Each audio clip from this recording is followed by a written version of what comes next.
We have made it. Flaming Dragon Friday. Could Alabama hire their coach on Flaming Dragon Friday? Would the hire be cursed moving forward? It just depends. It could go either way. It could go either way. Dragon? Would it be cursed moving forward? So, it depends. Should they wait till Saturday? See, I mean, the thing about it is, like, when it comes to me and Saban, we're both Dark Lord emperors of what we do. Mm-hmm. So there's some, of your respected there's realms. some correlation there. Well, I wonder if depending on the new hire, really depends on if it's cursed or not. If it's Dabo Swinney, I don't need to help you get cursed anymore. So you're pushing Dabo. Dabo's getting pushed. You're pushing P. Jesus is our new NIL. Yeah. All right, that's what it's about. I just wonder if Greg Byrne, Alabama's athletic director, was like, God, we wanted to announce the coach yesterday, but God, if we could announce him on Flaming Dragon Friday in the year of the dragon. Yeah, in the year of the dragon. On the Chinese calendar. At what point do you just let Saban start making the calls? Or has he already been making the calls? Well, and I'm going to get into this. It's like, whoever they bring in, like, are y'all going to co-dad this thing?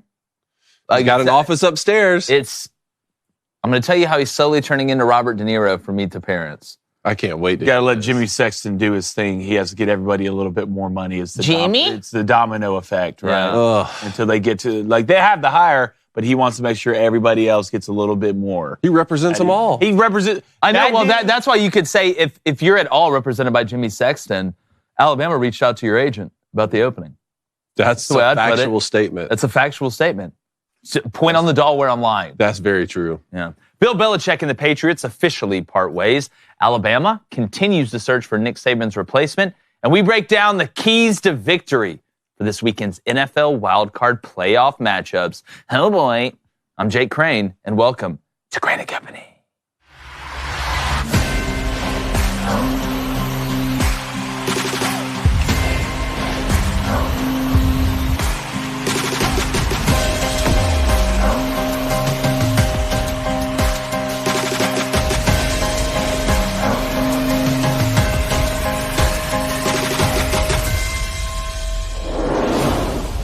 I think we can all agree Bill Belichick is one of the greatest NFL coaches ever. He's obviously a Hall of Famer, but I think there's a pretty legitimate argument to be made that he's not the greatest NFL coach ever.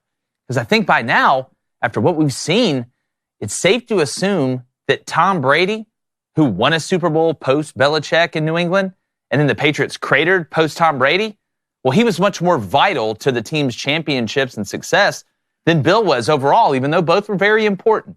And that isn't to say that Belichick is a slouch. He's definitely in the conversation, as I mentioned. But let's look at it. Joe Gibbs won 3 different Super Bowls with 3 different starting quarterbacks. And none of those quarterbacks won a ring anywhere else.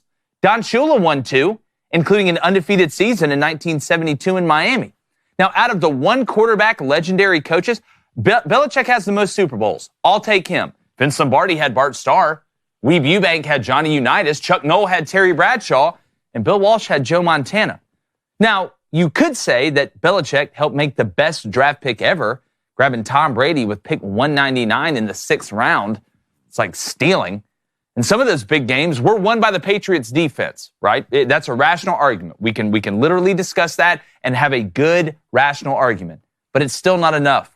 Can you imagine if Nick Saban could have kept the same quarterback for 19 years? Now, Belichick is one of the GOATs, but he isn't the only one in the pasture. And after all, it turns out this whole time, my man was Robin. He was really never Batman. That was TB12. Speaking about Superman, well, at least he's from the planet Krypton. Former Michigan quarterback David Cohn never sweats. Never sweats. Sweating it out on Monday night, and the boys pulled it through. I don't think I've ever seen you sweat. You've never sweated. They've been lady ballers. You been to Miami lately?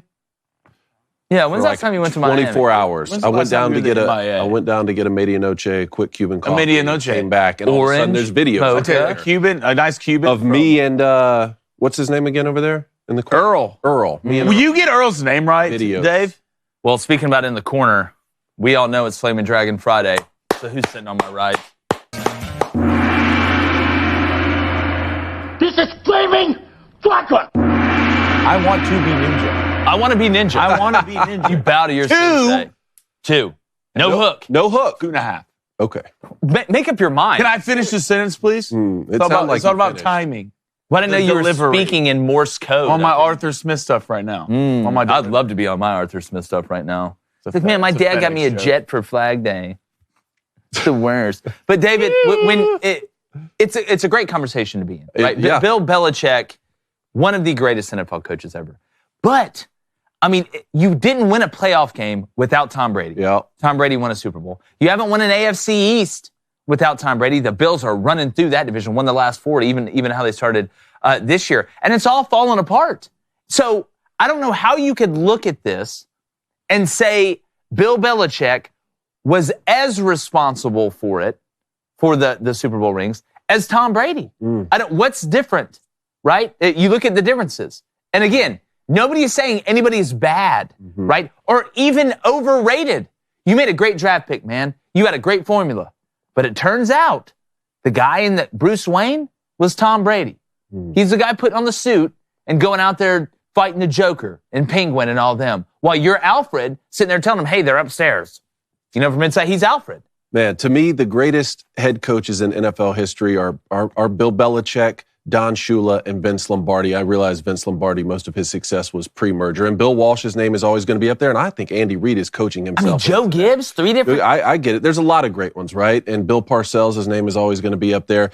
But I will say the timing of this, it doesn't look great when you had one guy for so long who ended up working himself into the greatest quarterback conversation of all time. And then he leaves and still has a winning percentage and a Super Bowl, and you've had a losing percentage since he played for you. I understand the timing of that. And I write down something in my office. I keep it written down there that says, you're only as good as what you did at close of business yesterday. And it really is true. It's especially true when you make $25 million a year or whatever, when you're the highest paid coach in all of football.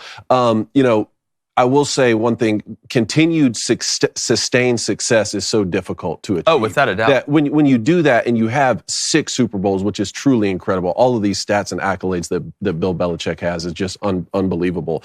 Like, you should that should be worth something. Not just out of respect you stick with the guy, but oftentimes that's the person who's most likely to help turn something around. You know, when Martin Scorsese has all these hits, he makes 2 flops, you don't tell him he can't make movies anymore. I will say this though, with Bill Belichick specifically, I think he brought a lot of this on himself. Not only did he want to be the one who moved off of Tom Brady, which he was notorious for throughout his career. Hey, sell guys when their stock is high before it gets low, right? Only you did that with Tom Brady when he was still playing at Super Bowl form. You moved off of him and didn't have a succession plan because Jimmy Garoppolo had already been shopped, which I know was not his fault necessarily because Robert Kraft helped make that move. But it seems like he brought a lot of this on himself by his refusal to progress on the offensive side of the game. It's not just Tom Brady. That's what everybody's going to see. But at the same time, you lose Josh McDaniels, your offensive coordinator who was in the family and you trust. You lose an offensive line coach who was with the organization for 2 decades, one of the greatest offensive line coaches in history. And I think Bill Belichick just thought, well, I'm good enough. I can do it with my guys, even to the point where you hire a former defensive coordinator, Matt Patricia, as your OC. That shows a certain level of arrogance to me that's like, it's hard to come back from that even after 6 Super Bowls. Well, and you bring up a good point.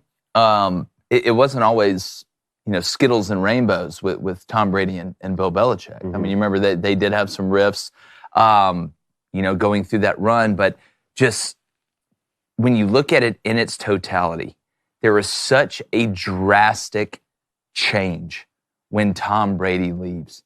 It is so unbelievably drastic. It's like off a cliff. Like totally, I don't know if one player, like Phil Jackson, great example. He did it with Michael Jordan and Kobe Bryant, with multiple guys, right? So I think that's a totally different argument. Yeah, obviously the players have a huge impact on the game. They're the ones out there playing it. But when you win 6 Super Bowls and then your captain, captain leaves, Flamin' Dragon, and then you don't sniff it while he goes and wins another one and throws 40 touchdowns and then 43 touchdowns the next year? God, you've won 6 though. Yeah, What's the closest guy to you? 3? 4. 3 or 4? 3 or 4, yeah. I think did Chuck Noll get 4? And the crazy thing about it is like you go back and look at those Patriots teams, those defenses were so damn good. No, they were. So they good. were. There was a complete team. And Tom Brady, He didn't make any tackles, right, on defense, and I get that. We're not arguing if Bill Belichick was an elite coach. That's not what we're arguing. What we're arguing is I get to the farm, I get on the four-wheeler, I drive to the goat pasture to see all the goats. I'm trying to pick out the goatiest of the goats. And when I stack it up, I'm not picking Bill Belichick. Who you picking? I'm probably picking, honestly, I'm taking, if we're going to put all the eras together, which I know is hard to do, but you have to do because that's where your feet were when you were coaching. I'm probably looking at Bill Parcells, honestly, in my opinion, if I was going to build it from scratch, just because I like Bill Parcells. But I'm probably going to go Joe Gibbs. Joe Gibbs or Don Shula to me. Yeah. Those are the two. Look, those are certainly good picks. I'll say one thing. At least Bill Belichick had general manager and personnel control, right? That makes this conversation a little bit easier because we've often talked, like, sometimes it's hard to evaluate a head coach in the NFL because we don't know how much say they had in the personnel that's on the field. With Bill Belichick, we know. And so, yes, he does get credit for drafting Tom Brady, not just drafting him so late when it was just a scrawny kid out of Michigan and he wanted him. You can see he wanted him. Bill Belichick they scouted him specifically, so he's going to get all the credit for that. It is a little bit different situation than if you just had the greatest football player who ever lived coming out of high school. He's so much better than everyone else. You can't lose with him, and you draft him number one, and he's the only reason you ever had success. You know, like, it is a different situation than that. But I agree with you, man. It's just starting to look like the timing of it is not great because you refused to evolve at the same time you got rid of Tom Brady. I think he just stayed too long. You think so? I think Bill just stayed too long. Well, and if you stay long enough, sooner or later it's going to... Nick Saban's the exception. Like, it really is. The dominance of Nick Saban through with that many years, we'll probably never see that again in the NFL but he evolved. Or college. See, they're the same. They're old school defensive guys who didn't want the game to change. The game did change. What does Nick Saban do? He goes and hires Lane Kiffin, Steve Sarkisian, at the same time, Bill Belichick's hiring Matt Patricia to be an offensive coordinator. Yeah, and this is not an easy job by any stretch of the imagination. And I agree with you, Flaming. I mean, Nick Saban has been the exception because typically, speaking of Batman, it's the third time we've referenced it already. What do they say? You either die a hero or you live long enough to become the villain. And really, it feels like Bill's always been the villain because he kind of embraces that role. Really well. He fits the role really well. But just from a perspective standpoint, yeah, I mean, you look, you go in and play blackjack for 4 hours and win. You stay long enough, sure, you're throwing that money back. So you don't mind the Patriots moving off of him right now? No, not at all. So not at all. Look, at some point, we say this all the time, at some point, the old villager rule, right? You put the old person on the raft, you got to push him down the river. So if Bill goes GM somewhere, you think so? Or goes coaches. If he's going to go GM, why not just stay with the Patriots? Because he was probably offered. Yeah, I don't know if he was. Yeah. But if he goes coaches somewhere and he wins another one, go. I mean, I think that's the last piece of the puzzle, right? If you were going to point out negative things in Bill Belichick's career, there's not a lot, right? Now, here at the end, he's added a few pieces, but the main one is you couldn't win it with it. It's not just that you got close without Tom Brady or just, something wild happened. You haven't won a playoff game since he's been gone. He was 70. Bill Belichick was 71 and 79. Entering this year without Tom Brady. What's he now? So since Tom Brady, it was 7-9 in 2020. It was 10-7 in 2021, and they were second in the AFC East. Lost to the Bills in the AFC wildcard game. 8-9 a year ago, and 4-13 this year. I mean, you didn't sniff it. You just missed on a quarterback. That's what you did. You had Jimmy Garoppolo and Mac Jones. What do you expect? Which, again, Jimmy Garoppolo was the succession plan. Yeah. That thing got bungled. So for right now, if you're the Patriots, what's next, right? Like, if you go the Mike Vrabel route, or if you hire the Mayo guy, the linebackers from within, you're only going to, like, those guys are from the Belichick school of thought, right? Like, still the defensive old school thought.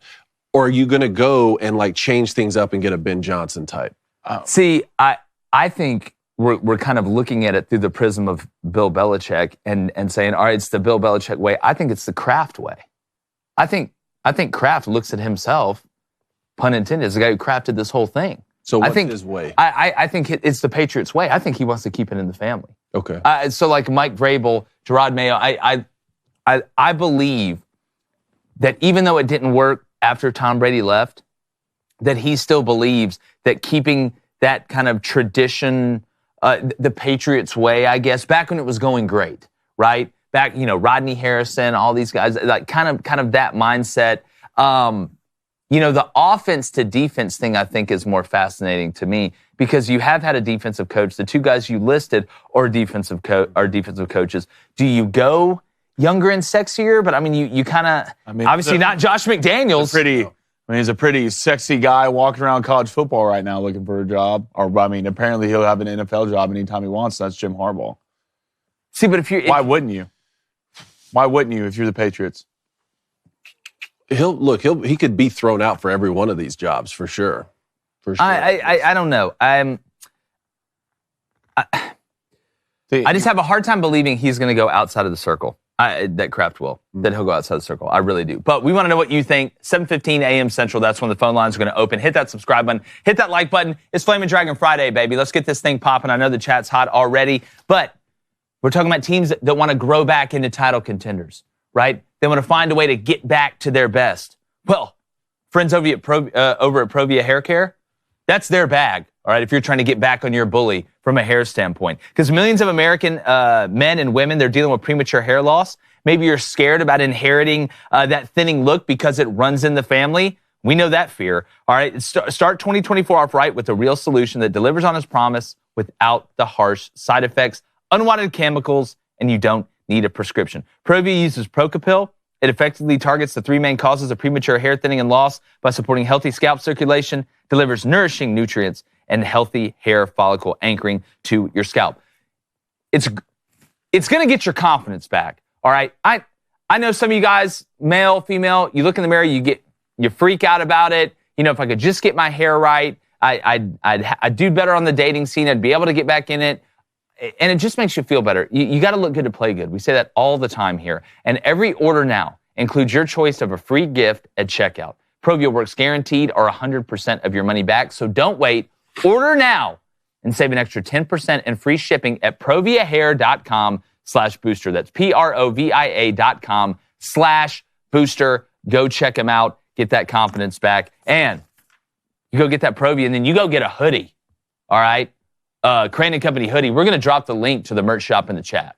All right. We guys want you to dance all over that. Remember, if you donate, we do read it first. Let's go ahead and get to the Booster Club. All right, let's go to Starvin Marvin from the Daily Wire chat. What's up, man? It's hard to say he wasn't responsible for the first Super Bowl they won for sure. Brady was even out a couple weeks and he had Bledsoe split time that season. Later on, it was more Tom than Bill. I don't know if I'd go as far as Robin for Belichick. Well, we're not talking about somebody bears no responsibility. That's what I'm saying. Let's not muddy the waters here. They are both responsible. Many guys are responsible for the Patriots winning Super Bowls. But come to find out who is the most responsible. To me, it's Tom Brady overall. So not saying Belichick had nothing to do with it or that he's some average coach. That's not what's being discussed here. It is the goatiest of the goats. And the biggest reason why the Patriots did what they did, it looks like it's Tom Brady. And if it is Tom Brady, then Tom Brady's Batman. Now, Belichick can be Alfred or Robin. You can choose. I mean, who's more important? Alfred's more important than Robin. I mean, look, you go back through the movies. Alfred, true, big part. Yeah, maybe he is Alfred. Those first three especially, were the defenses were so elite. Yeah. Tom Brady was so young. And even the last one when they beat the Rams 13-3, all of those were defensive. Like, you could just see the defensive genius. And the way Bill drafted, too, man. I think Julian Edelman, 7th round. Gronk, 3rd round. True, but towards the back end here, it hasn't been working. Look at that roster right now. It's completely depleted. And not only that, but do you think Tom Brady really wanted to leave New England? The team that drafted him, where he played, won all these Super Bowls, he wanted to retire there. The fact that it got so contentious and so bad that he felt the need to leave, that tells me something too about Bill Belichick. Yeah. Like, I don't know, just the way that it's gone the last couple of years is not great. All right, let's go to Jimbo's money bag with the $5 donation. We get in your bag. He says, what's more likely, Brock Purdy having a chance to turn into the next Brady as a late round get, or Belichick takes another NFL team to the playoffs? In what capacity with Belichick? That's the question. I don't think we're going to see another Tom Brady. And if you're just saying a quarterback that was drafted really late, which, I mean, Brock Purdy was Mr. Irrelevant in the draft. That's as late as you can possibly get drafted. That wins a Super Bowl? Yes. I don't think Brock Purdy's winning 6 of them. Hell, they got to go get one of them. Mm-hmm. I mean, Shanahan's got to run the ball in the second half with a lead in the Super Bowl before I believe anything. So there's obviously a possibility he could win multiple Super Bowls, speaking about Brock. I would say I think it's more likely that Belichick gets attached to an NFL team in some capacity than Brock Purdy turning into Tom Brady. All right, let's go to Coach Rue. He says Parcells was phenomenal. Won Super Bowls with Phil Simms. Yep. Mid. Jeff Hostetler. Yep. Worse than mid. But he didn't coach long enough to be the GOAT in my... I agree with that. And remember, Bill Parcells is the patriarch of Belichick, who is the patriarch of Saban. So it's boom, boom, boom, boom, boom. That's how that tree goes. Let's go to Kevin T. He agrees with you. I would argue Bill Parcells is one of the best NFL coaches. Look at all the winning coaches that are in his coaching tree. I agree. I agree with that. All right, let's go to Heartbroken Hog, $5 donation. Thank you, sir. Say the Eagles lose to Baker in round 1. They fire Sirianni and go get Bill. Then next year they win the Super Bowl with a top 10 D. Then what is that? That's the second time I've heard that in 2 days. What the hell are we talking? That's the second time I've heard that. The guy just took the Eagles to the Super Bowl, has them in the playoffs now. But if they lost to the Bucs, I mean, look, I heard that elsewhere too. That's wild. That's crazy. If listen, I know it's a big money business. If the Eagles went like 3-14 or something like that, okay, we can discuss it. I watched Gene Chizik win a national championship at Auburn, go undefeated in 2010, and then fall off a cliff. All right, and deserve to get fired, right? But that was a couple years. The Eagles made the playoffs, right? They lose to the Buccaneers. You're not firing Nick Sirianni. To get a guy who's 7. To get Bill Belichick, who just got put on the raft and pushed down the river by the village he grew up in? What? If Philadelphia does this, I hope they never win a Super Bowl. I hope they never. You know what? I hope you go to all of them and you lose all of them. Because you deserve, if you're that, outside of him doing something off the field, right, that's detrimental to the organization or something that would get anybody fired in the real world, if they lose to the Buccaneers, okay, in 2 years you've gone to the Super Bowl, right, and then you lost in the first round of the playoffs. It hasn't fallen off the cliff yet. The fact we're even debating this, it sucks to me. And I'm not saying you personally, was it Heartbroken Hog? Heartbroken Hog? But like, why are we... I don't even like talking in these terms because it's so out there. And if that's the case, whoever doesn't win the Super Bowl should be fired. Whoever doesn't win the Super Bowl should be fired. Fire everybody that doesn't win the Super Bowl. Look, I'm not the one to point fingers, but he's the problem. Yeah. Fire the guy who wins the Super Bowl. You didn't win big enough. Yeah, man, you should have won by more. Now let's go to Eddie, #CNC. What's up? How many categories do you cover when you classify the GOAT of coaches? Categories. Winning percentage. Obviously you start with Super Bowls, right? If we're talking about NFL. Say Super Bowls. I think you look at, obviously winning percentage goes into like, you got to look at career length with winning percentage.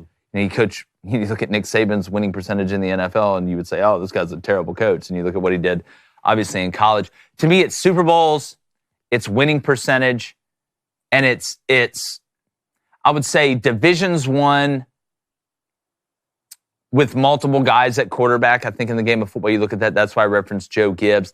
Really, I don't want to make this some crazy long list. I think it should be pretty concise and 2 to 3 categories. But if you're just going off straight rings, then yeah, you'd have to say Bill Belichick's the GOAT. But so much more goes into that, in my opinion. Belichick has a .647 winning percentage.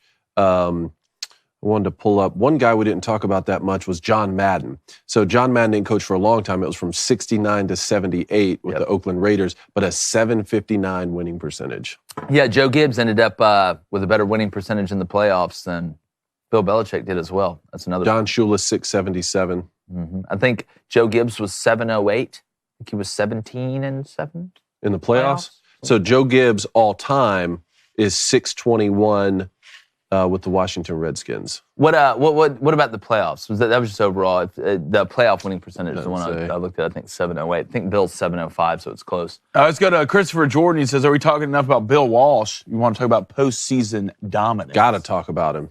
Oh, well, yeah. Look, this is what makes this conversation so engaging. Not just the coaches through the eras, but there's a legitimate argument to be made if you have multiple categories in picking the greatest NFL coach of all time, right? I mean, you look back at Bill Walsh, you look back at John Madden, Joe Gibbs. People say Vince Lombardi, right? It just, again, it's how you categorize it. That's what makes it fun. All right, let's go to Brian Hall. He said Kraft should definitely hire Mel Tucker. Seems like a good fit with Kraft's message and controversy. Oh, God. I'm just trying not to make a massage parlor jokes. Just really, Did y'all see that really picture hard. or that video with Bill Belichick and Nick Saban where they're at the Browns together? Yeah. Which one? Yeah, there was like 4 assaults. I only saw one. Okay, I only saw one. I didn't see 4. But do we have any of those? You want to talk about only the Browns can find a way to mess that up. Yeah. You have Bill Belichick and Nick Saban on a staff, and you can't win it all. Yeah, but hey, look, they're in the playoffs this year. Jeff Flacco. Joey Flacco, something about on trust. Yeah, shout out. All right, let's get to the Alabama search reactions. Oh, yeah. Oh. Let's get to that. So it sounds like Dan Lanning has passed, right? He put out that video. Steve Sarkisian probably been called and passed, I believe. Yeah, he tweeted out, it's great to be a Texas Did he tweet that out? He had to be the first call, right? Like that was Nick Saban's succession plan for him after he retired. But once you get the Texas offer, he told him, okay, go ahead and take that. So both those guys have passed. Now what? Well, Kalen DeBoer, the Washington coach, looks like he's the guy in the lead right now. I'll use air quotes on that. Tommy Rees will get an interview. I would be shocked. There's no way. I think that is hey, we want to help out Tommy Rees. It's a good look. I think Mike Locksley doesn't really have a shot. I think that is a way to say, hey, we're going to interview a non-white person. I think because that's part of it. Like that's part of the deal. Yeah, he was the OC. He was the OC. And look, I coached his son, Kai, at Iowa Western. Unbelievable family. Mike Locksley's a hell of a coach. I think he'd do well at Alabama, but I don't think he's a legitimate candidate, not just for that reason, but just kind of what the market bears right now. And then you look at go down the road, Mike Norvell. Like I'm telling you right now, if Kalen DeBoer doesn't take it, if I'm Mike Norvell, and I want to play this clip from our buddy Josh Pate, we kind of disagree on a point here. But if you're Mike Norvell and you just got left out of the college football playoff after going undefeated, and now the NCAA is levying out penalties on you for NIL when literally everybody's doing it, like how and you're in this battle to leave the ACC, how much is enough? Like for Mike Norvell, you'll never have this problem in Alabama. Hell, you get close to it, they're begging to put Alabama in there. Right? So I think right now it's either going to be DeBoer or it's going to be Mike Norvell. And I think both those would be really good hires. It's just the DeBoer fit seems weird. It's just he's instinctually probably the best coach on the board, though, right? Just from a coaching standpoint. Is he obsessed with recruiting like you need to be? Is he obsessed with recruiting the way that Saban was, or even is he the best coach on the board, though? Just from a coaching standpoint. I mean, look, he's outcoached Dan Lanning. He's 3-0 against Dan Lanning, who is a fantastic recruiter and has the resources out at Oregon with Phil Knight and Knight. Well, I mean, you look at I think what Mike Norvell's done too. I think it's better. Well, look, we're splitting hairs at this point. That's exactly Another thing with Kalen DeBoer. Would he rather be in the NFL? If he got an offer from the Falcons or from the Redskins, and he got an offer from Alabama, what would he take? I don't know DeBoer that well.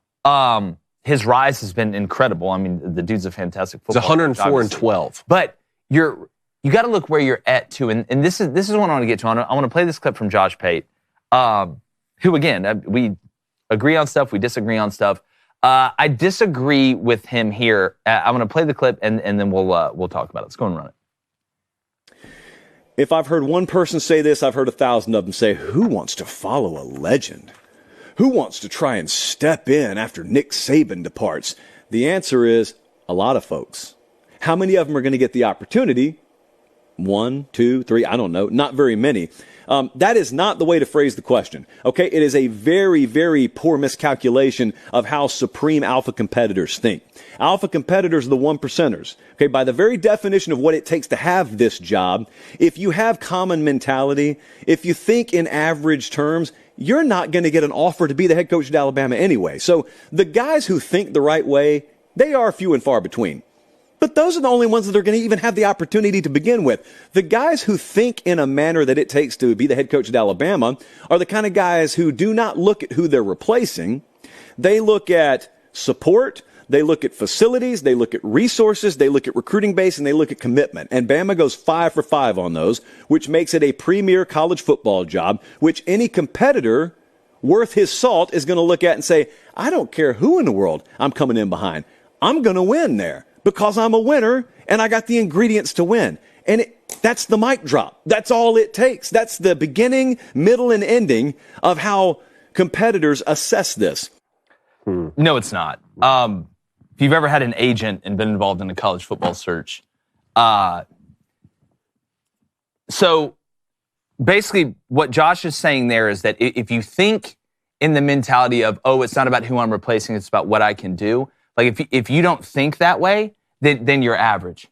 He also said that Alabama hits 5 out of 5 of the resources and stuff and the ability to win there, which I agree with. So Dan Lanning turned him down yesterday. I don't think Dan Lanning's average. I don't think he's an average mentality guy. Steve Sarkisian turned him down.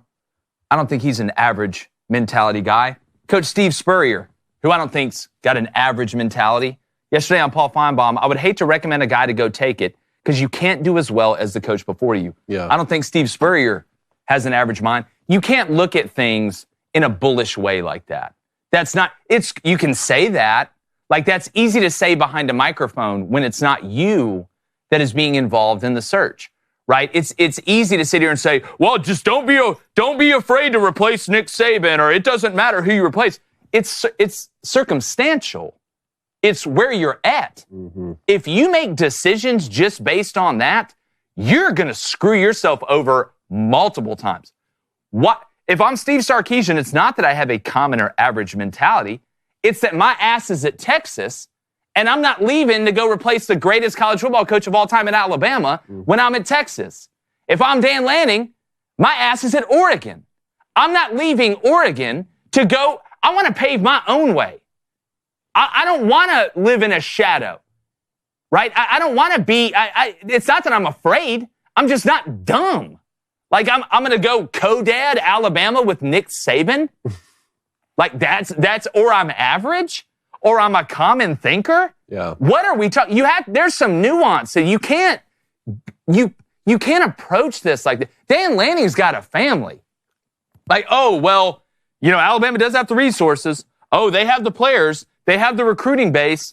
They have this. They have that. Well, I should just definitely go and not be worried about saving. It's about where I'm at right now. Now, if I'm Tommy Rees, hell yeah, I'm going to take it. Yeah. I mean, none of these guys are scared. If they offered Dan Lanning $1 billion and that was like the single motivating factor, he'd be the head coach. Yeah, but it's not a mic drop. You can't just say, yeah, you can't. So Steve Spurrier is a average. He's not competitive.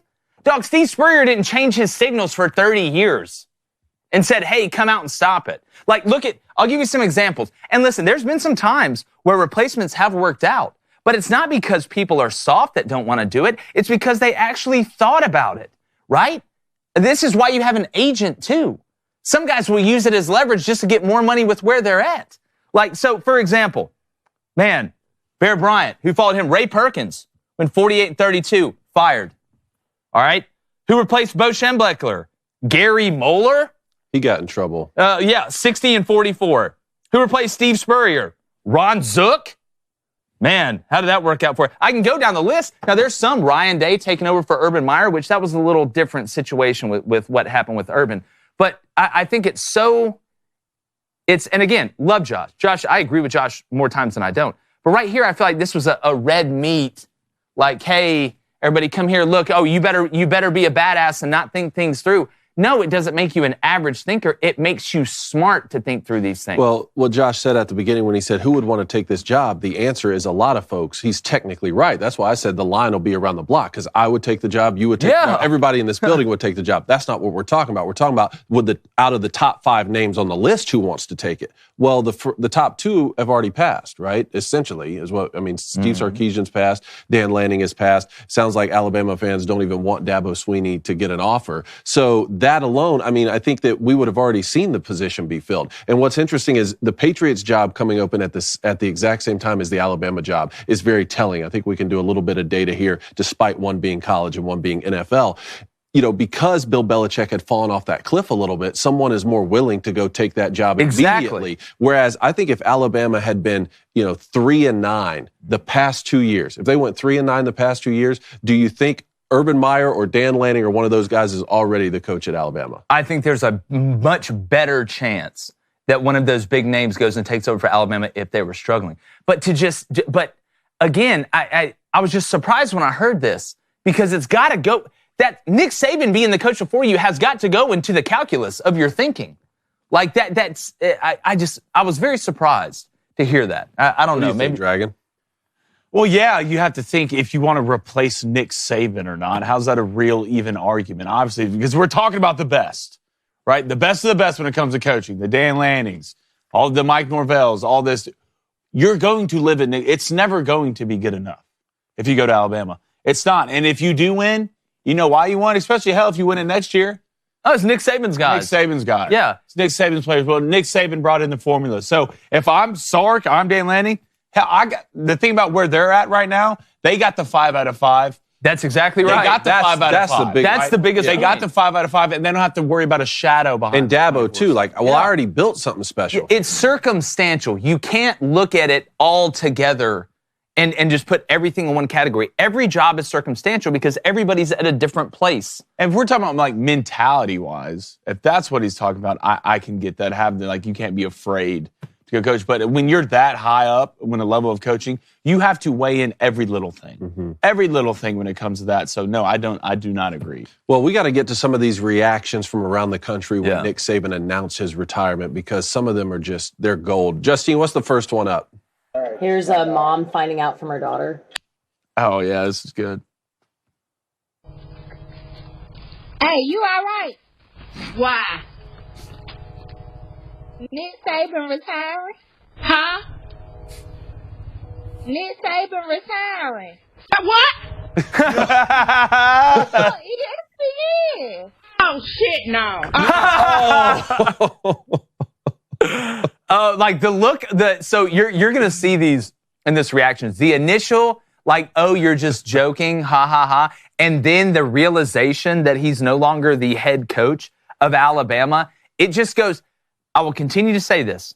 Alabama has an unbelievable winning tradition, right?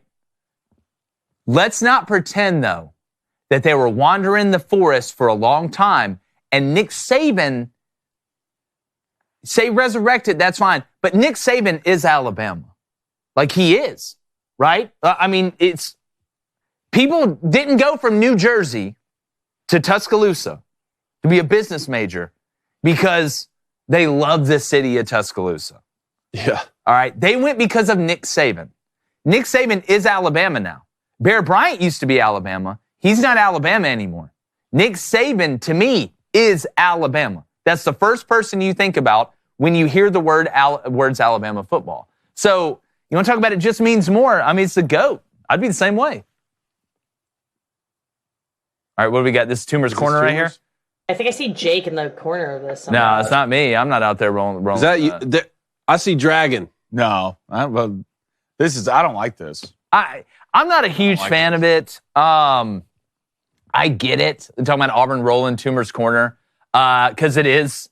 So should honestly, that just be reserved for wins? Is that how you feel about it? That's how I feel. Yeah, that's how I feel about it. It should be reserved for Auburn wins. And you could say, well, Nick Saban retiring is a win for Auburn. I'm talking about on the field, on the gridiron, on the diamond. Let's get to Roll Tide Willie here. See, can I say something before we play this, though? This guy is funny, ha, ha, ha, but this is the reason everybody thinks we're dumb in the South. This is the reason. This is the reason. Right here. Well, we'll play the clip. If you're on audio, you'll hear it. If you're watching, you can see it. Let's go ahead and play it. Play Roll Just Tide. the news, didn't we, Willie? Yeah, I ain't too excited about that. I know it, but look here. All good things come to an end. Yeah, but my main man is stepping down. Listen, Coach say I know. Get everybody beat him. Everybody beat him. He's the greatest coach there ever was. He's the greatest. He'll go down as the greatest I coach wonder what's ever. in that cup. Listen to me. But listen. This right here hurts. I know it hurts you. It hurts me. It hurts every Bama fan. And everybody that's not a Bama fan should appreciate the greatness that he's done for college football. He is the greatest coach of all. He's the greatest one there ever was. That boy's hurt. Nobody ever beat him. Nobody ever beat him. He won every game. It's time for him to retire. I don't like him retiring, but who's going to fill his shoes? These right here. You gonna they hire me, I will. He's barefoot. I know it. Listen to this. Listen. And one thing I will do, I am not going to put up with paying the players. That's just one of those things that's no, they done stupid by doing that. They done stupid by doing that. He couldn't get his players to do what he wanted to do. Some kind of that bull. It ain't funny, Willie. It ain't funny. It is funny. It's hilarious. Nick Saban's the greatest coach ever was. And another thing, that transfer hunter, you go to the university, we paying you to go there. You're about to stay there until you retire. Till you graduate, all right. Till you graduate, all right. What the hell I'm saying. Graduate, rather. Oh my God. That's gold, though. That's gold. Oh boy said they done stupid by doing that. That's gold. That's man. the best line in the whole thing. Oh, guys, this Moscona. It's hard to follow that, but this one was funny to me. Oh, here's Matt. Let's play Matt's. And Michigan's pass defense was the second best in the country. It's not like Michigan's pass defense. Stop. Chris Lowe is reporting Nick Saban is retiring. Yeah! That's exactly what I did. Yes! This is LSU. Oh. It's the greatest recruiter in the history of all sports. It's like we won World War II. All the sad Alabama fans, every time they lose a game, imagine what their life is like in this moment right now. All of you are going straight to hell!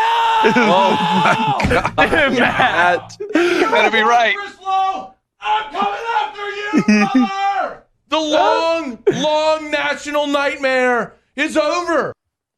Wow, Matt. Dude, Moscona geeks. That's exactly how I felt. Is that what you did? Literally. I turned into a You Disney can see princess. the joy. If you ever want to see what it looks like to be a child on Christmas morning, and when you walk down the stairs and you see all the presents and you're excited and you just want to open it, that was what was in grown man Matt Moscona's eyes. Grown man. Like, say, I could feel that. And when they ask, how good was Nick Saban? Just play that and say, here's what his opponents did. Yes, that's the best compliment ever. I just hope to God one day somebody celebrates that much when I get out of the sports media game. The sports media game. Yeah. I love it. All right, next one up. Boys, we made Joe Rogan. Check that one off the list. Talking about lady ballers. Can we play this here? Oh, there's Shane. Last night we were talking about the Daily Wire's Lady Ballers movie. Yeah. We were talking about that, and there's an article on the Daily Wire saying that us talking about it inspired the making of it. Because I said you couldn't do it anywhere today, like make a real comedy. You would have to do it on a streaming platform, like a right-wing platform, like Daily Wire could do it. Yeah. So they fucking did it. So they went out and did some movie on trans athletes competing in, it's called Lady Ballers. I haven't seen it. Have you guys seen it? They already made Joanna, 2 minutes of it. Yeah, it seems a little it's a little heavy-handed. Yeah, it's just a big fuck you to the other side where they could have just gone for just a funny comedy. We were watching the Here's my thing is like you haven't seen it, you haven't watched it, but at least they went for it. Yes. So this is the thing. If they're willing to do, so if they're willing to do that, and maybe they missed the mark. Oh my God, he's not even on like bending down. That's just his normal height. Writing a comedy's hard. That's the thing. Also, writing the comedy's hard. Players would rock these honkies. Yeah, true. It's not even right. It's not like you got some dudes who look like yeah. It's the whole point. As a practice player for the University of Maryland basketball team. Oh boy. Yeah. First off, awesome. Yeah, awesome. Yeah, check that. Check that box. Check that out. God, I can't. Shane Gillis just looks like a security guard at Costco to me. I just can't get over it. Can you imagine Shane Gillis out there running around dribbling a basketball? We should do it. We should plan like Porky Pig in Space Jam. Yeah, like 3-on-3. Yeah, let's do it. We should play 3 We'll play on 3. them. Look, yeah, first, that's the poll today. Yeah. Who would win in the 3, us or them? Well, there's a lot of things I go to Shane Gillis to listen to. Oh, he's hilarious. Hilarious. Him giving basketball advice will be the last. Don't need that. I will ever go to Shane Gillis to get advice about it. Because I promise you, we've had Whitlock on the show. Yeah. All right? I'm at least going to the WNBA and average a double-double. He did say that. I'm at least going to the WNBA and average a double-double. But hey, Shane Gillis, if y'all think, y'all are phenomenal or y'all are somewhat better than us, because, if we're honkies, well, come play these 3v3 honkies on a basketball. I don't think they know, though. No. I just don't think they haven't seen the movie. No, they haven't seen the movie. Yeah, so, to even say, like... Well, the one guy's like, it seems heavy-handed. Well, it's... Like, you got to watch the movie. You didn't watch it. Like, to say it missed the mark. I can't wait till I'm scrolling Netflix next time and I see Shane Gillis's new special and I just look at the thumbnail and I say, Shane missed the mark with this one. Yeah. The words of Shane, but I'm not even talking about the movie. Obese, middle-aged white man. I'm not even talking about the movie. Like, if they... Like, those are the kings of the comedy game. If they watched and they said it's not funny, whatever. Like, we'll take whatever feedback we can get. I'm talking about from the athletic perspective. I don't think they know who we are. No, I think they see Tyler Fisher in there and they know Tyler because they're comedians and they're like, okay, a women's basketball team. Yeah. Look, Tyler's bringing up the weak link on the team. Yeah, there's always one. Not in the movie because he's funny. Yeah, there's always one. I would say like Shane Gillis would say it, and I love Shane Gillis' comedy. Hilarious. Shane Gillis is fat and gay. Yeah, fat and gay. Belly to belly, man. Belly to belly. They would never play us 3-on-3. No chance. We'll give you $50,000 of Jeremy Boring's money, okay? If you play us. No, we'll play to 10. We'll spot y'all 4. We'll spot y'all 4. 6? I'll throw in another 50 of Ben Shapiro's money. There's no way they score a point. No chance. I'm coming off an Achilles tear. There's still no way they score a point. I don't think they realize David's 6'7". Like you're 6'4". They don't I'm get it, 6'2". I don't think. But another thing, I'm surprised that because Rogan has been such a champion of keeping men out of women's sports. And again, the movie might not be made if he hadn't talked about this on his show. I'm just surprised he didn't push back when Shane said something like that. Like, are you kidding me? I don't know what they're it's like, there either. I don't know. Rogan's been wishy-washy lately. Really? To be honest, yeah. I haven't checked it out in a while. Been busy with this whole college football situation. Yeah. All right, next one up here. We have a clip. We got to play this clip from Stephen A. Smith. Man, Stephen A. Smith, Jason Whitlock going back and forth. You were sharing some clips with me, Jake. This is the one that I saw that Whitlock had posted initially based off what Stephen A. Smith said 1 year ago when the Texans fired Lovie Smith. And I have to get your thoughts. This is why the Old Takes Exposed handle was created on Twitter. Let's play this. The Houston Texans organization are an atrocity. They are an embarrassment. And as far as I'm concerned, if you're an African American and you aspire to be a head coach in the National Football League, there's 31 teams you should hope for. You should hope beyond God that the Houston Texans never call you. Not as long as that man is in there. Because it's an embarrassment and something needs to be said about it. Wow. Meanwhile, 1 year. What'd they do next? 1 year after Stephen A. Smith says this, they hire an African-American, D'Amico Ryans, wins the division the first year. They draft C.J. Stroud, another African-American, go to the playoffs, win their division in year 1, and D'Amico Ryans is thriving. Here's what we talk about this in betting a lot. Like, there's some guys that you just fade, right? Fade B-Sam. Fade B-Sam. There's some guys, they pick somebody to be plus 8.5. You take the other team minus 8.5. Stephen A. Smith is a guy you just fade in general, but you fade him with takes, with sports takes. If Stephen A. Smith says one thing about sports, do the opposite.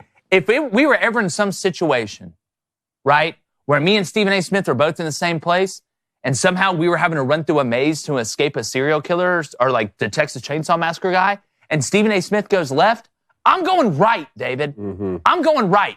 Everything that Stephen A. Smith does, I'm doing the opposite. But here's where this is a problem. When you pull out the race card like this, so willy-nilly, you open yourself up to look stupid like this. This wasn't hey, I wouldn't go coach for the Texans regardless of what I look like because this organization's a disaster and I don't trust these guys to be able to put a winning product on the field. That's one thing. To say that they're not going to win and you shouldn't go there because they're racist, and then they hire a black guy and he balls out with a quarterback that's also a black guy. 10-7. And they're 10-7 and thriving right now. And they're one of the best stories in the NFL.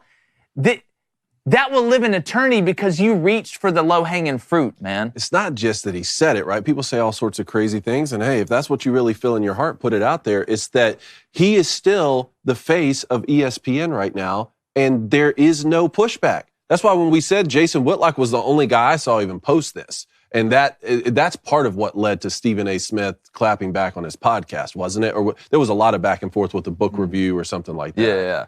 Well, it was basically he called him out on what he thinks is fraudulent, fraudulent background with Stephen A. Smith playing and diving into it. Then he bad review on his book, which entailed that. Stephen A. Smith clapped back, and it's turned now, and it's so petty now, in my opinion, at this point, especially when Stephen A. didn't refute anything that Jason Whitlock said. He just called him names. What did he say? Stephen A. Smith claimed to play basketball in college? Yeah. So the story was that he averaged, I think he played 9 games supposedly. The Stephen A. Smith, he played 1 game and shattered his knee. Well, did you see his knee? But the thing about it, what Jason Whitlock was talking, he was going over the stats and average. How can you average 1.5 points in 1 game of basketball? Yeah, well, in another clip, Stephen A. Smith said he never played because he hurt his knee and had a 6-inch screw in his knee. Like Jason was saying yesterday, and look, I agree with Jason on some things. I disagree with him on other things. Same way with Stephen A., to be honest with you. But a 6-inch screw in your knee, there's not a lot of human beings. Well, see, I don't know. I'm not. Gotcha. Well, I know how long 6 inches is, and I can look at my knee. I don't know. It's. But I think at this point it's gone too far. Yeah. For both of them, no one looks good in this situation. No, without a doubt. But you want to eat fresh, you'll look good. And our friends at HelloFresh, they're here to help you do all 3 of save money, eat better, and stress less. I don't know, that sounds great to me. Yeah. Right? My wife, she's pescatarian. She gets the pescatarian option on HelloFresh. It's fantastic stuff. They get that you want options when it comes to what to make for dinner, not just the same old thing. They offer 45 recipes to choose from every single week. And listen, they got breakfast, all right? They're giving subscribers free breakfast for life, which is maybe the greatest deal of all time. So if you go to HelloFresh.com/boosterfree and use code BOOSTERFREE, you get free breakfast for life. Let me say that again. Go to HelloFresh.com/boosterfree and use code BOOSTERFREE. You get breakfast for life. That's 1 breakfast item per box while the subscription is active. Free breakfast for life. HelloFresh.com/boosterfree with code BOOSTERFREE. Say hello to Fresh. Unbelievable stuff, man. We had some, we had the pescatarian option that came with fish, and man, I tell you, Reed just knows how to whip it up. But HelloFresh, go check them out. Use that code BOOSTERFREE. All right, we're talking about the Texans. Let's talk about the Cleveland Browns going on the road to play the Texans in this first playoff matchup. Who you guys got? House money game. This one's tough to pick. One of the hardest ones on the board to pick. I'm going to go with the Texans at home. Are you? Yeah, I do. Joe Flacco's been a good story. What he's been able to push the ball down the field. See the connection he's had with Amari Cooper. We obviously know their run game and they're a defensive team. I just think Flacco turns the ball over a couple times. I like C.J. Stroud and the Texans at home. They're one of those teams where they're young enough and naive enough to not understand they don't belong in the playoffs right now with where they're at. And that's a great thing. That's a weapon. I mean, it basically gets you an infinity stone. Give me the Texans on the money line. I think C.J. Stroud's ability to create outside of the pocket is what's going to end up scoring in the red zone for the Texans. Not from far out, but Nico Collins, right? Some of the weapons that he has around him. I really like their run game. I think the Texans find a way. You've been big on the Browns all year. Give me the Browns, man. I think they have. I don't think any team wants to see the Browns right now. One, I think Joe Flacco's playing at a high level. I think you have the pieces, Njoku, Amari Cooper, and defense wins you these types of games. You're not playing the Colts in this game. This Browns defense is for real. I mean, from their D-line to linebackers, from secondary, they're fast and physical and a smart football team. And right now they believe, right? Mm-hmm. They believe, and I think that's the ingredients you need to win this game. I think they play well. Houston plays well, but I do think Myles Garrett makes a couple plays in this game that will be the difference. I really love this Texans team. I think I bet on them more than any other NFL team throughout the season. Hit a lot, especially on dog picks. I bet against the Browns a lot. I think I lost all those. To me, it's about, do you default to defense or default to the home team? I think I'll go with the Browns as well, but hopefully we're in for a really good ball game. All right, Miami, they had a chance to win the division for the first time since 2008. They didn't do it, so they're going going to go on the road and play Patrick Mahomes. Beat up on defense. I know the Chiefs, they've been in a disaster this year, but new season.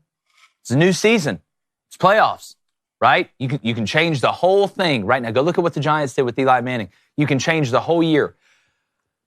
Man, I can't pick against Patrick Mahomes in Arrowhead during the playoffs. I can't do it. I think Tyreek Hill's going to go off, right? I haven't seen too many people. It's kind of weird not seeing people talk about Tyreek Hill going back to Kansas City in a playoff game, especially with kind of the social media, way it ended and stuff like that. I think Tyreek goes off. I love him as an anytime touchdown scorer. Wouldn't be crazy to put him as the first touchdown scorer, but I just feel like Patrick Mahomes and the Chiefs will find a way. When do him and Rashee Rice really start freaking out together? That's where I feel. Obviously, Travis Kelce, right? We know about Pacheco. I think the Chiefs' defense at some point are going to be their saving grace in this playoffs, but I just think Mahomes finds a way, man. I just feel like I get what you're saying, but I just don't think this Chiefs team is that good. They haven't been good all year, and I just don't think that's magic going to change in this football game. I think the Dolphins are a better team. I think offensively they're a better team. I know they're banged up on defense. I know this on the road, but they have veteran guys, and I think the Dolphins win this football game.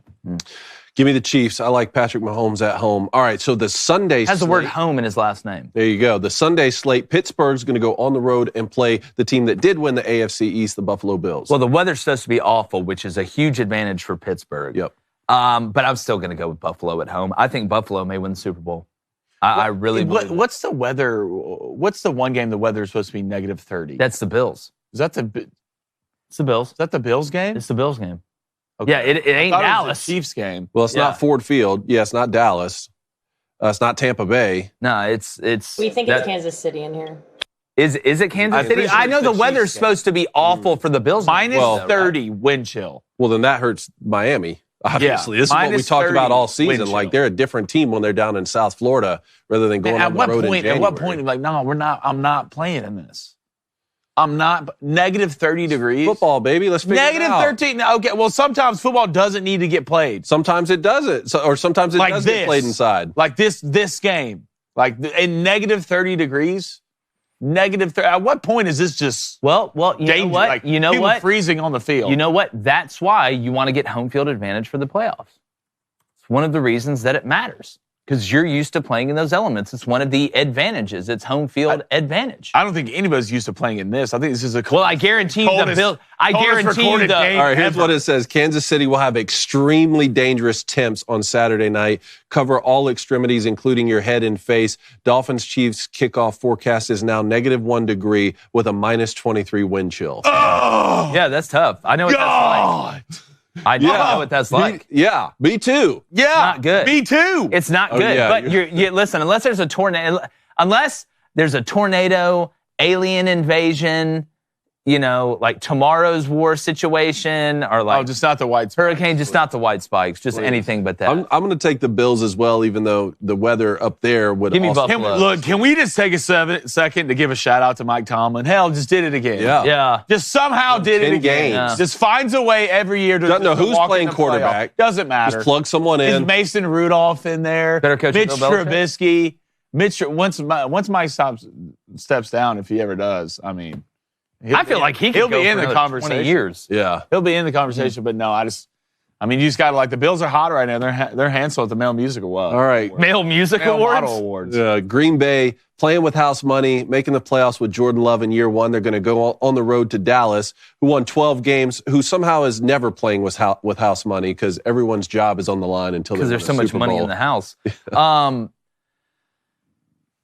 I don't want to trust Dak in the playoffs, but God almighty, him and CeeDee Lamb are hot right now. Like that offense is cooking. I think at home, wild card round, give me the Cowboys because the Jordan Love's inexperience and the Packers defensively, man. They've been so schizophrenic. Give me the Cowboys at home. I like them to cover. Same. Give me the Cowboys. Yeah, Cowboys where? At home? Yeah.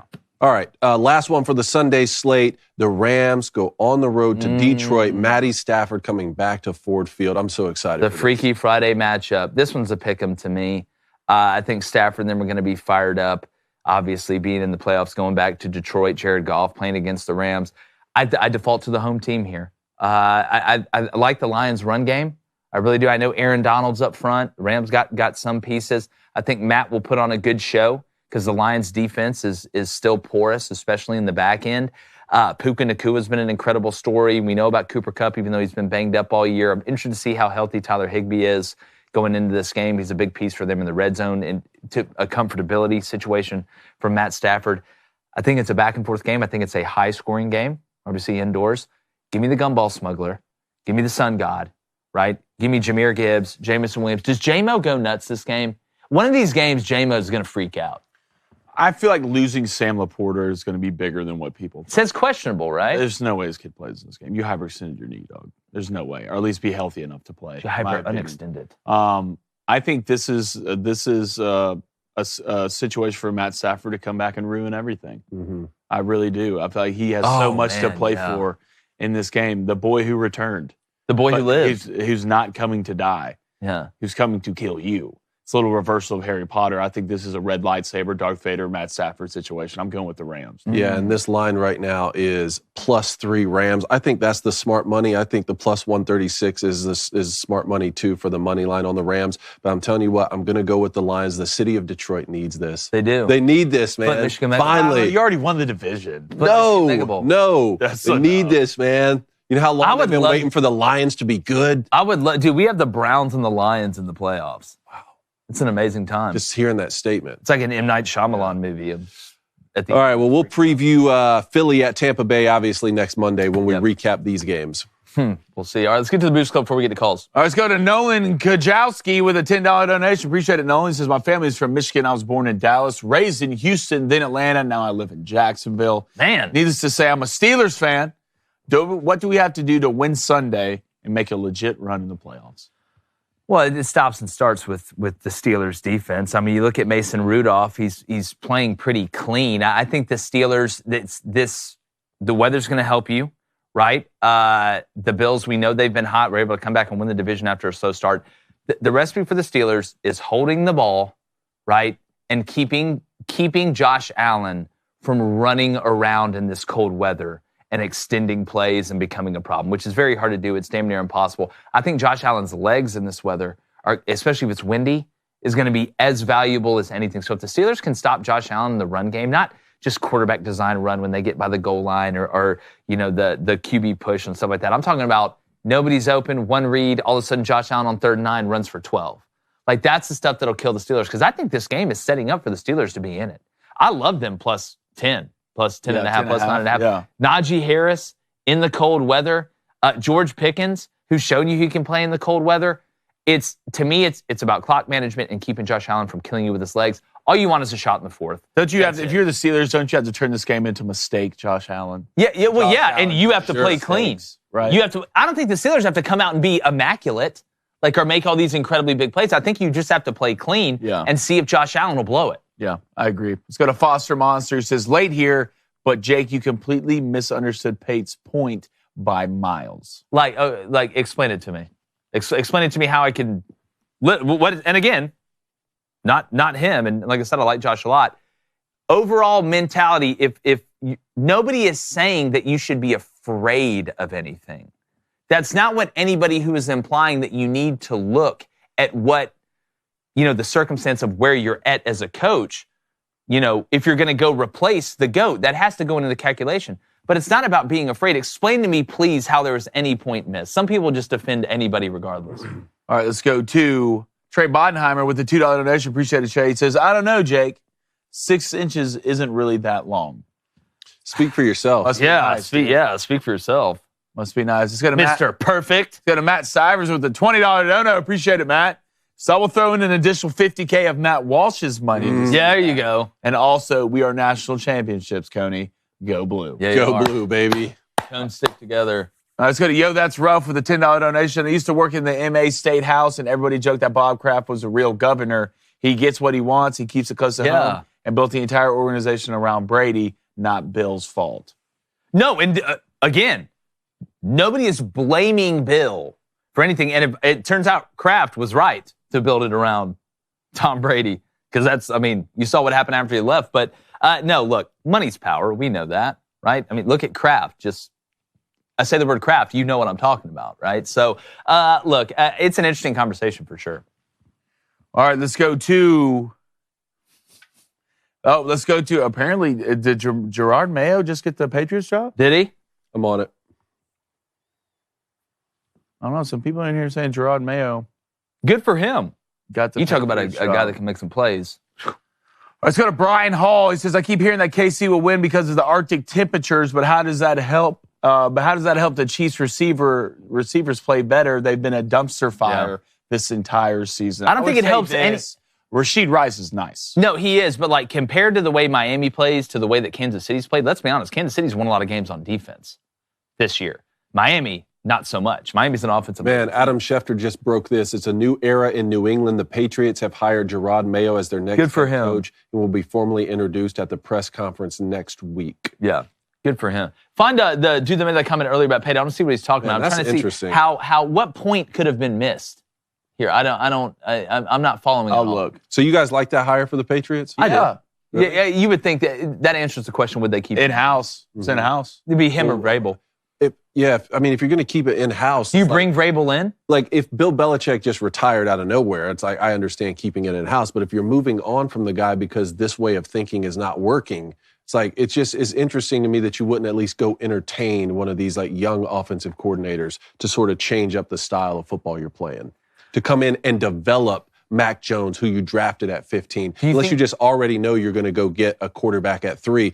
Look what Ben Johnson has done with Jared Goff. Yeah, I don't know. I don't know if this is the Patriots way, but like, I mean, you look at DeMeco Ryans and the Houston Texans and kind of the way they went. You know, they went and got a quarterback. So they did. So that's DeMeco's a that's the defensive next. guy, I wonder if that just tells you. Gerard's a defensive guy. DeMeco Ryans defensive guy. All right, let's go ahead and get to been built on his defense. Yeah, I agree with and that. But that's what I'm saying is like, then why move off of the greatest defensive mind of all time? That's what's surprising to me. Is like, this guy's going to do all the things that Bill Belichick did. So I wonder now, you don't give this guy full GM control though, right? No. You bring it in a GM now? I think you do. For the first time in a quarter century for New England. I think you do. Well, it's time to change it up. It's for Breeze Brothers, fresh start. All right, let's get to the phone lines. All right, let's go to Eric in Minnesota. Eric, how you doing? Hey, everybody. How's it going? What's up, Eric? First of all, congratulations, Cone, on your Michigan Wolverines winning. Thank you, sir. I love to hear that. Yeah. So the last time I spoke to you guys, the Vikings were 0-2. And now we've seen this whole crazy season for the Vikings play out. And I think that this was a year that people started to remember after the 8th game of the season, why we need Kirk Cousins around. Yeah, I'm telling you, man. That back half was a reminder of what pre-Kirk Cousins football looked like. For the Minnesota Vikings, where you couldn't figure out what your QB situation was. Yeah. For a team that probably should have made the playoffs if it weren't for Kirk Cousins going down instead. So, and it looks like from everything I've been reading up on what the GM, the coaches, and what Kirk Cousins has said, and it's like all it is a number right now that will keep him from not coming back for another, couple years. I would say 2 years in general. But then I would say that the next question is that Kirk Cousins is going to be 36. And so do you take a risk? They have the 10th pick. Do you take a risk on somebody in the first round of the draft and have them sit behind Kirk Cousins? Yeah. Or do you take a chance at addressing of maybe trading back to try to get more draft capabilities so you can maybe get something higher next year and focusing on a problem that's in the moment instead of in the future. Yeah, it's an interesting quandary. Here's what I would do. This quarterback class is so deep. If there are some guys that I like that I think will still be there, right, late in the first round, early in the second round, being able to trade maybe that first pick back to or address your other need with that first pick. And then in your next one, get a quarterback that you like. If there's somebody out there that you think will still be there, which there should be, I would think in this class, that you still like, maybe you could get both, right? Maybe you could address that need with that first pick. Then either make a trade up if you want to go get a guy or get another guy you like that you can get later in that round to sit behind. Because it's time. It's time for the heir to be born. If you have the chance to draft Jaden Daniels or Michael Penix Jr. at 11. I believe you are at 11 in the first round. They are. You draft him. Because one, I think both of them are going to be good NFL quarterbacks, and two, you're going to re-sign Kirk Cousins, so you give that guy a little bit of time to sit behind. Give him those Kirk redshirt Cousins years and develop. Yeah. If you don't go for a quarterback, I don't think you trade that pick. You address, issues now, and that's the defense. And I'd probably go D-line. I'd probably go edge rusher, probably Verse from Florida State. Mm-hmm. Something that you can fix there. If you're not going to go tackle, which I don't think you need to do, I go defense. So I don't think I'd trade that pick. I take a quarterback because the guard is starting to change. Even when you re-sign Kirk, he's not going to be there for long. But if not, I'm definitely not trading 11. No. Appreciate it, Eric. Yeah. Thanks, Eric. Great call, Eric. Yep. Thank you. Thank you, man. Let's go to Joe in Houston. Joe, how are you? What's up, boys? Joe, what's up, man? Flamin' Dragon Friday and Wild Card Weekend. It's about to be elite. It's incredible. Right elite. Now, somewhere in Egypt, there's like a tablet that's buried. This was written on. They'll find it like 1,000 years from now. The stars have aligned. They have. They really have. Absolutely. Well, boys, I got a point or question for each of y'all. So first off, Cone, congratulations on the ship, but it's like Happy New Year. Like, how long do we give you your flowers? How long do we say for everyone's first time calling in on the year? So if your first time calling in is next August, then you have to say it's every day until someone wins the national championship. Yeah. It's every all right. So every day till December 31st. Got it. Yes. Yeah. That's exactly right. Flaming Dragon, you hit it on the head yesterday. Why do I feel like you're the only one excited that the bad man is gone in Tuscaloosa? That's what I'm saying. Look, as a college football fan, Nick Saban, look, he's the greatest. We all know that. But God, when I found out that news, I just felt freer. Yeah. As a person. I was a Disney princess. I was doing a pterodactyl impression. Oh, I was so excited, dude, that he was gone. Just the clouds, the sun came out. Yeah. Like it was an eclipse of the sun. And it just left. And the dark storms went away. People understand to be under the grip of Nick Saban. Oh, well, here's the thing, though. Like, we're from Auburn, dude. Like, it's different. Like, this hits us. Like, you saw Moscona get excited at LSU. That's one thing. Dog, they live upstairs, bro. Yeah. Like, what do you mean? Like, yes, I'm excited. It's like I said in my monologue yesterday. You'll get no sympathy from me, but I can recognize the greatness. But deep down, I'm not going to sit here and act like I'm not excited that Nick Saban's gone. The Dark Lord. I feel like Denzel Washington, the Book of Eli, when he came out of the ground. The Dark Lord Cthulhu's gone. Yeah. You know you'll never beat him, right? Well, I went to Texas A&M, okay, and we all know how that is. We get our hopes up every year and think we're going to win, and then we're just terrible. And that's the realization of being an Aggie. But, Elko's cooking right now in the transfer. He is cooking. Could end up with the number 2 class. I'm eager to see what happens with Bama, so we'll see. But here's my question for you guys. All right, so in Houston, big Texans fan, CJ, our Lord and Savior right now. Yes. But if he did not get injured for those 2 weeks, do y'all think him taking the Texans, potentially winning 11, maybe 12 games if he didn't get hurt, do you think he would have had a chance to win MVP? I think he would have been in the talks. Like, it was, he wouldn't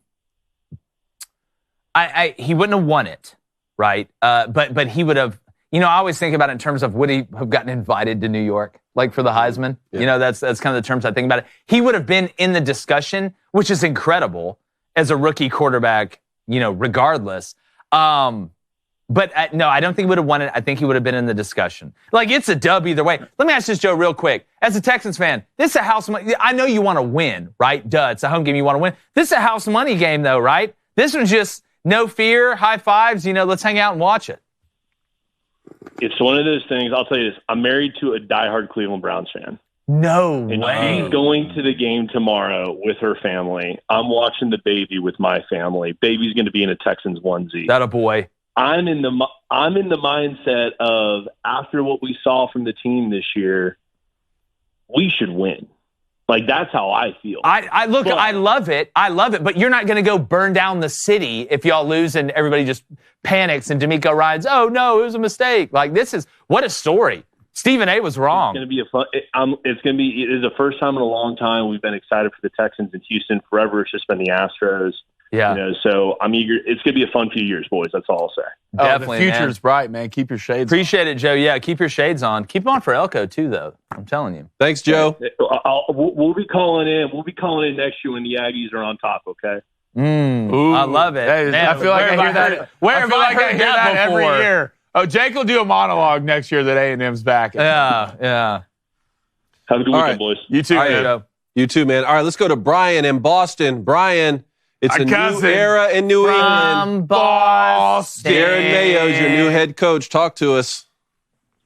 What's up, boys? I got to tell you, I am not excited about the Mayo transaction. You don't like Mayo? Into it. I get it. Spicy Mayo myself. No, I liked him. Like, I'm okay with him, but the whole point of moving on from Belichick was moving on from this whole thing. They got a clean house in that whole department. That's what I thought. Move on from everybody. But what if he's the best guy, though? What if he's the best guy, though? Is he? Is it? I mean, they think so. They haven't even done a coaching search. They haven't done a search. Stuff goes on behind. Go ahead. I don't know. I mean, I just think it's one of those things where you're going to give this guy the nudge and the wink last year to stay on, to be the coach in waiting. That is what they did. And they were hoping it was going to extend to like 2 more years. But it's too early. He's not ready. I don't think he's going to be a disaster, but he is somebody that I would have been okay with if he went outside the organization, had experience, and came back in. You're giving this job now to a rookie head coach, and what are you going to do? Shotgun marriage with a GM? Like, you're going to keep the guy who's been working with Bill right now? Are you going to keep Bill O'Brien as his offensive coordinator? That guy was a joke this year. And you're going to pair them with a maybe rookie QB at number 3? Yeah, I don't know. Like, it just... To me, if I was a Patriots fan, it's uninspiring. Yeah, I know. It's not a huge name, right? I don't think that's what they were going for. Look, it's going to come down to the players you bring in. Let's be honest. I think getting rid of Bill Belichick may be more about the type of players that you bring in as opposed to the type of stylistic coach. I think you go try and hire the best head coach you possibly can. They think that's Gerard Mayo. They think it's Gerard Mayo. At the end of the day, you better start bringing in better players or y'all's ass ain't winning. Exactly, but they don't have what's the plan for that? Yeah. Like, now you're putting a coach in place. Who's picking personnel? Who's picking the players? We'll wait to see. It's one of the unique situations. That's the great part about Brian, let's just start at the beginning, Brian. Bill Belichick. Was it time to move on? Are you happy they moved on from him? It was absolutely time to move on for him. And you know what? There's somebody very important at your organization that says facts don't care about feelings. Mm-hmm. And you know what? That's what made Bill Belichick great all these years. Mm-hmm. He moved on from people the second he sniffed a decline. He'd rather move a year too early than a year too late. True. And you know what? They moved on from him as a coach 3 years too late. 3 years too late. Live by the sword, die by the sword. He would have done it to himself. So you were happy? Yeah, that's true. That's a really good point to make. So you're happy with that side of the equation, but you just wish they had gone and actually done a coaching search, even if it still led to Gerard Mayo? I would feel better if they did a full-on search, if they put a personnel department in place before settling on Mayo. You got to think, I would lean more towards offensive-minded. That's the way the league's going. So, I don't know. I mean, I like the idea of a general. Exactly. But, I mean, I'm not saying that I'm going to, I'm going to talk myself into Mayo, of course. Yeah. I'm sure I will. But it just, I don't like the way the whole thing's gone down in not having the operation in place before giving him the keys. How long do you think they knew Bill was going to leave, if you're the organization? It had to be for a while, at least, yeah. All the talk up here has been since the Germany trip. That was the last. Yeah, that was bad. They lost to the Colts? Mr. Kraft. We got to move on, Brian, but quickly tell me what would you be saying right now if it was Mike Vrabel who got the job? I would be a little bit more excited because of the experience that he has, but again, it still would have been the same mindset, the same tree, and I would have been worried if it was Vrabel coming in and pairing him with O'Brien. Like, I don't like the idea of a defensive-minded guy like that. And being like, okay, you're that guy, and now we're going to pair you with this OC. Like, I want a guy coming in who's going to put his whole staff together. What quarter? Vrabel, and they give him the. Go ahead. No. If it was Vrabel and they gave him the keys to the castle and let him put his people in place, fine. But and same with overall with Mayo. But it's like, is Mayo going to have to keep Bill Belichick's kids on his staff? Is he going to have to keep the offensive coordinator? All of that stuff. Yeah. And the QB I want is probably Penix. It's either Penix or Daniels for me. Yeah. I don't love the top two guys. Appreciate it, Brian. Thanks, buddy. Thanks for that perspective, because we're far from being Patriots fans. Yeah, pop, man. I love from hearing somebody who's invested. One of them's getting to say no more Garcia-Parra. Yeah, I know. All right, let's go to H. Wade in Alabama. H. Wade, what's up? Uh-oh. What's up, guys? I was going to see if y'all had written in my script for the Lady Baller series yet. It's in the, I don't know. We may get Shane Gillis to write it. Yeah. Oh, well, I'd be fine with that. Hey, I was wondering if you guys had talked about the Saban retiring thing yet. Yeah. You need to go check out yesterday's show. It was jam full of it. Talked a little bit about it today. Obviously with Sark deciding to stay at Texas, Lanning deciding to stay at Oregon. But yeah, man, it's a new day.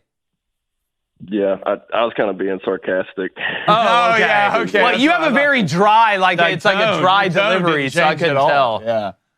Damn it. A lot of people tell me that. I need to work on that. No, it's good. Thing, it's a good thing. Especially nowadays. But yeah, as a Alabama grad and Titans fan, I have zero coaches right now coaching my organizations. And so the last caller was talking about Mike Vrabel. That kind of hurts because I thought Mike Vrabel was a pretty good coach. I thought the Titans organization just kind of ruined it. You could tell this season he kind of felt like he was over it. What direction do you think the Titans should go going forward? Well, I think they're going to go offensive because of Will Levis. Mm-hmm. I think they're going to bring in a guy to try and develop Will Levis. Yep. I'm looking at, I know we always bring it up, the Lions OC. I mean, Ben Johnson, him or Brian Johnson. I mean, those two guys I think that, and I think sooner or later, I think they do need to get an offensive guy, but if they don't, someone needs to go get the DC from the Ravens. You talking about Mike McDonald? Someone needs to go. Yeah, so then Jesse Minter can go replace him at the Ravens. Someone needs to go. Going. I would say Ben Johnson from the Lions to me. I think is a guy that, from a play calling standpoint, he can do it. Jared Goff was pretty developed when he got him, which helps out a young OC. But I think they need to pair that quarterback with an offensive-minded guy. Kind of go reverse Houston a little bit, even though I know it's working out in Houston. I think every organization's in a different place. So I'm going to go offensive. Give me Ben Johnson. Yeah, and I'd be totally fine with that. I agree. They need to go a different direction. So you think Will Levis is the guy? I think they're going to give him a chance. Well, yeah. I think they think Will Levis is. Yeah. I personally, I don't think he's going to be a superstar. I haven't thought that since college, but maybe you get this guy in, he's able to work with him. I mean, if Brent Key can turn Haynes King around, Will Levis can figure it out. You see flashes of good. Mm-hmm. Oh, you do? Well, you saw flashes of good in college, but there's just, it's good. Oh my God, catastrophe.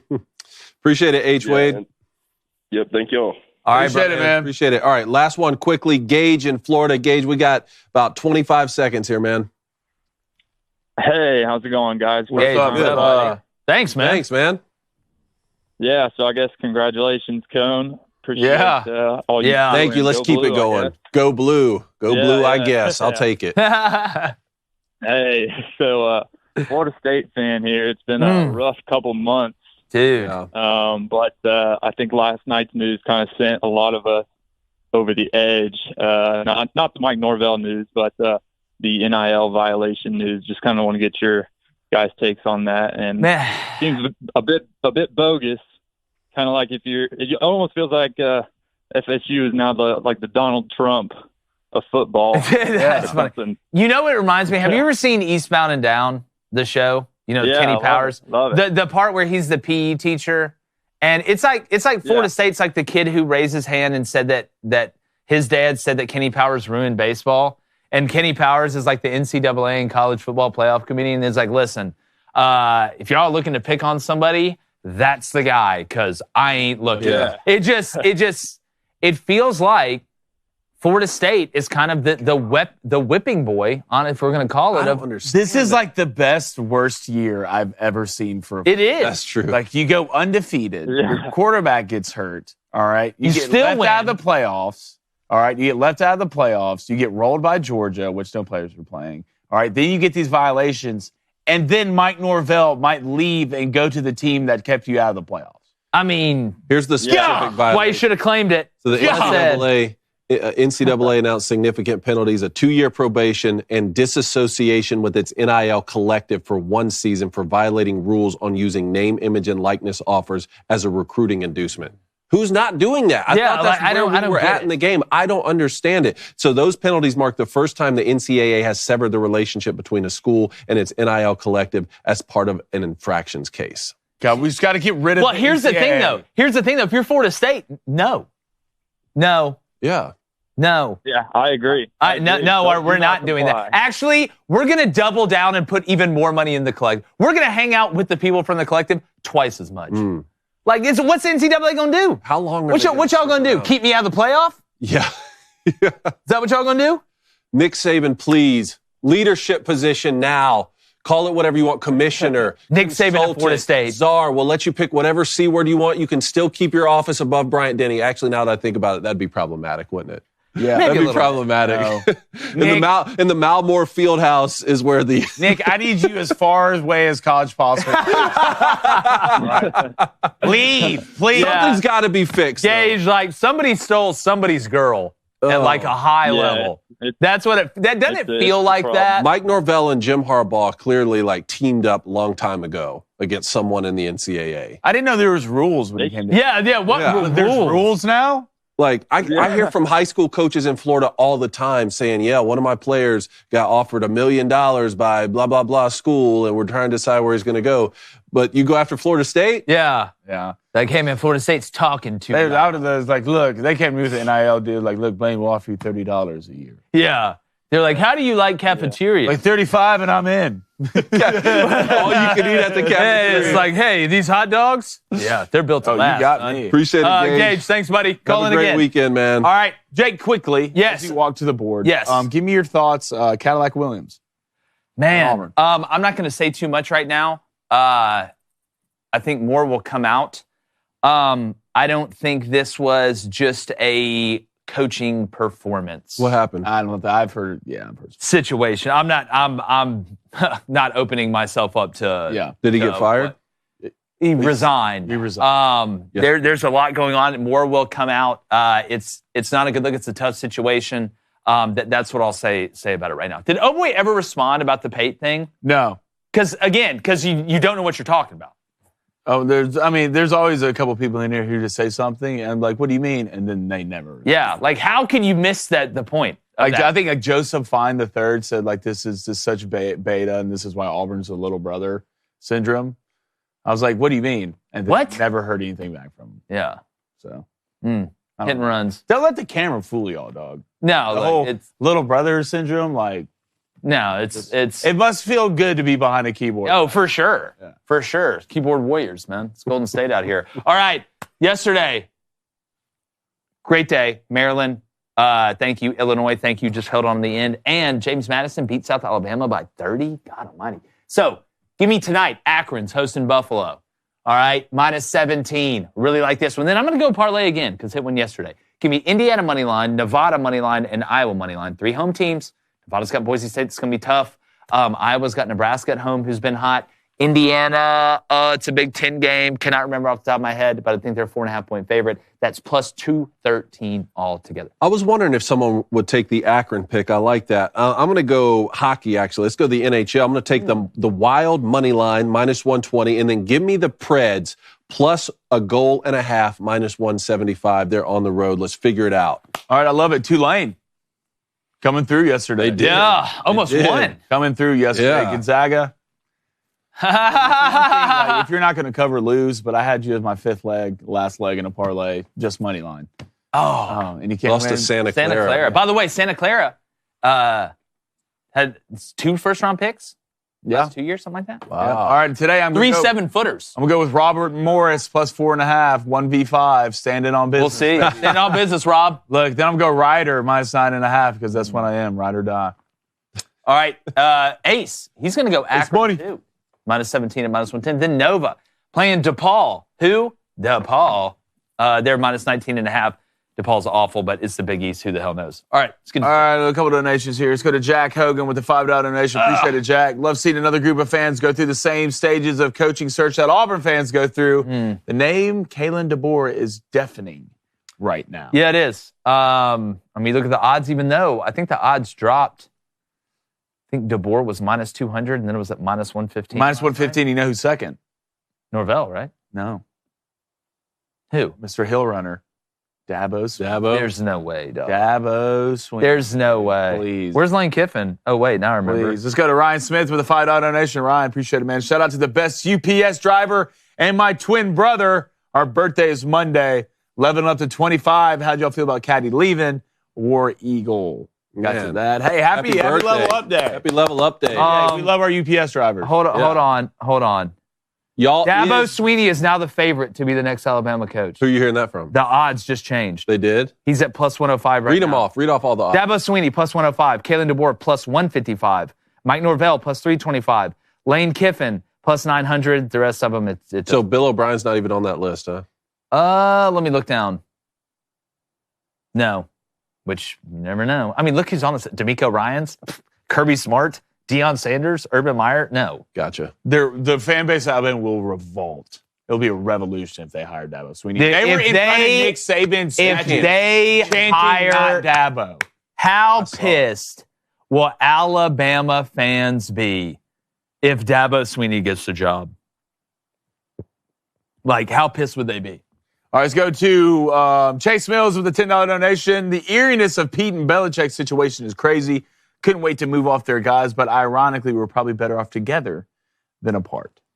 Yeah. And it's funny someone brought up, like, sometimes it be like that. Saban 70+, Bill Belichick 70+.